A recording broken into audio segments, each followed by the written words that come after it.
নমস্কাৰ তো ফ্ৰেন্ডছ আজি মই এই ভিডিঅ'টো লৈ আহিছো আমাৰ HLC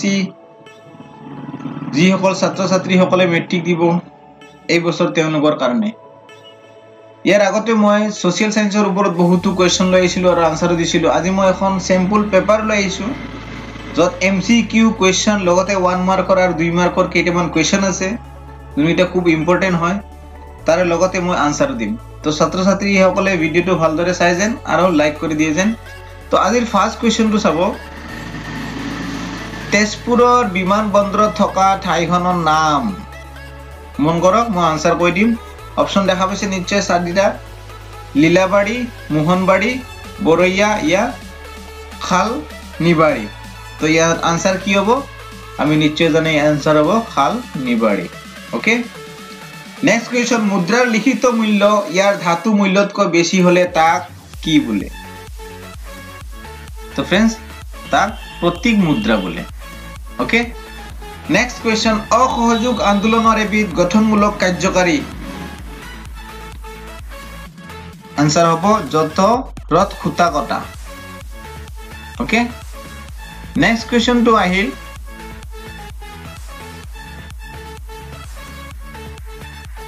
দৰং জিলাৰ পথৰুঘাটত কৃষক বিদ্ৰোহ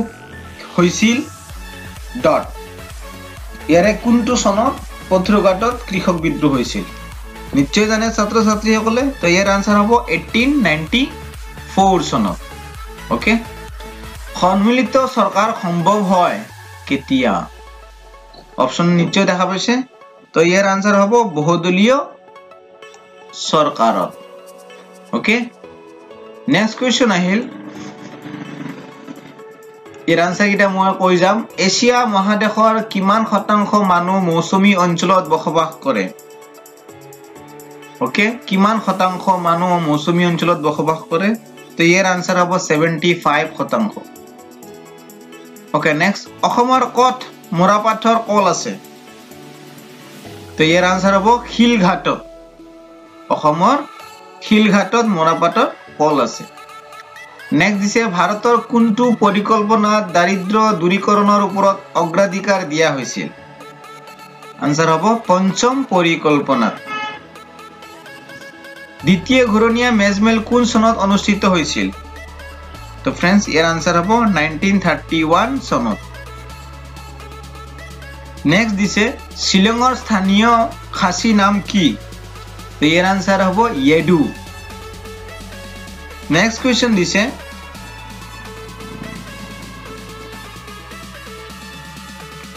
অসম ৰায়ত সভাৰ প্ৰথমখন অধিৱেশন কোন সনত অনুষ্ঠিত হৈছিল তো ইয়াৰ আনসাৰ হ'ব 1933 সনত গণতন্ত্ৰৰ এটা দুখ উল্লেখ কৰা এটা দুখ উলিয়াবলৈ দিছে যে গণতান্ত্ৰিক সৰকাৰ ক্ষণস্থায়ী হোৱা সম্ভাৱনা থাকে এইটো এটা ইয়াৰ দুখ হয় এনডিএ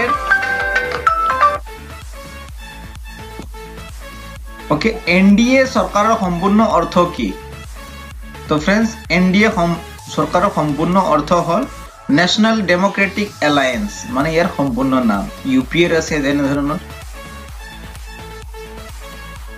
ओके नेक्स्ट क्वेश्चन তো চাব নৱ বৈষ্ণৱ যুগৰ সাহিত্য সমূহ কিহত ৰচনা কৰা হৈছিল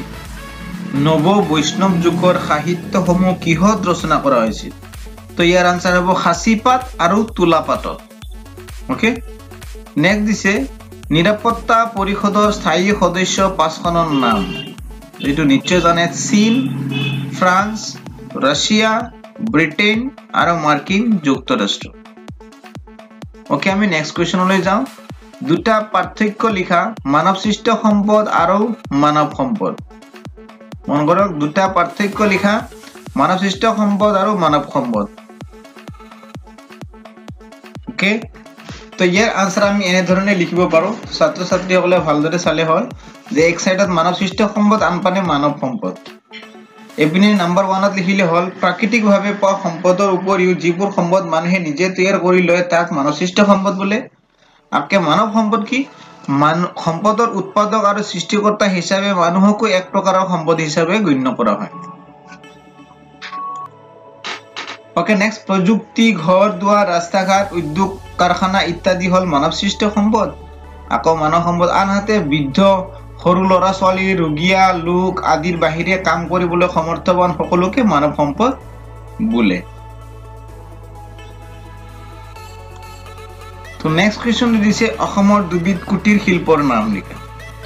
আৰু তাৰ পিছতো দিছে যে এছিয়া মহাদেশৰ ক্ৰান্তীয় উষ্ণ মৰু জলবায়ু অঞ্চলৰ বিষয়ে চমুকৈ লিখা ওকে এই দুটাৰ আনসাৰ চাম আমি যে অসমৰ দুবিধ কুটিৰ শিল্প হল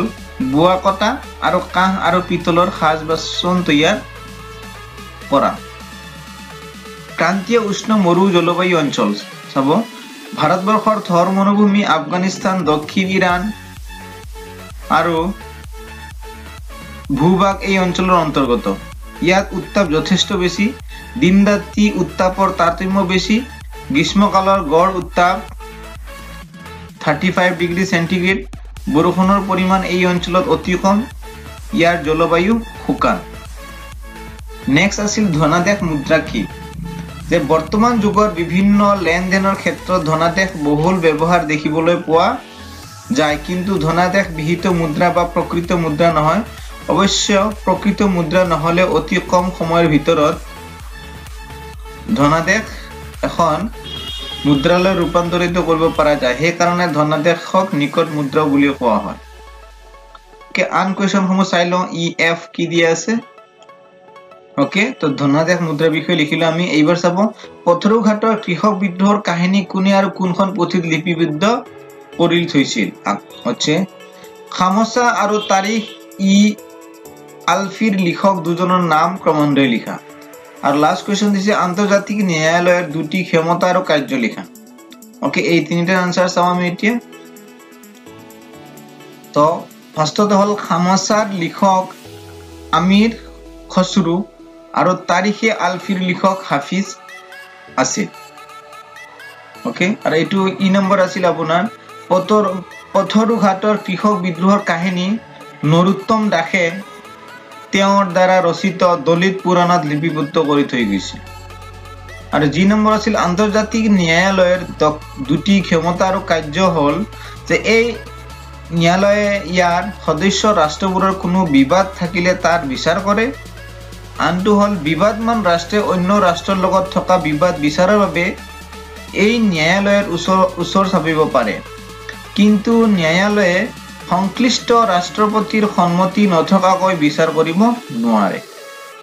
তো এইখন আছিল সোশিয়েলৰ এমসিকিউ আৰু 1-2 মাৰ্কৰ কেইটামান কোৱেশ্চন আৰু আনসাৰ তো ছাত্ৰ ছাত্ৰীসকলে ভাল পালে লাইক কৰি দিয়ে যেন শ্বেয়াৰ কৰে যেন আৰু এমডিটিচ একাডেমি যদি সাবস্ক্ৰাইব কৰা নাই সাবস্ক্ৰাইব কৰি লৈ যেন কাৰণ ইয়াতে ক্লাস 10 আৰু 12 ৰ লগতে নতুন নতুন চাকৰিৰ বাৰ্তা পাই থাকিব ওকে থ্যাংক ইউ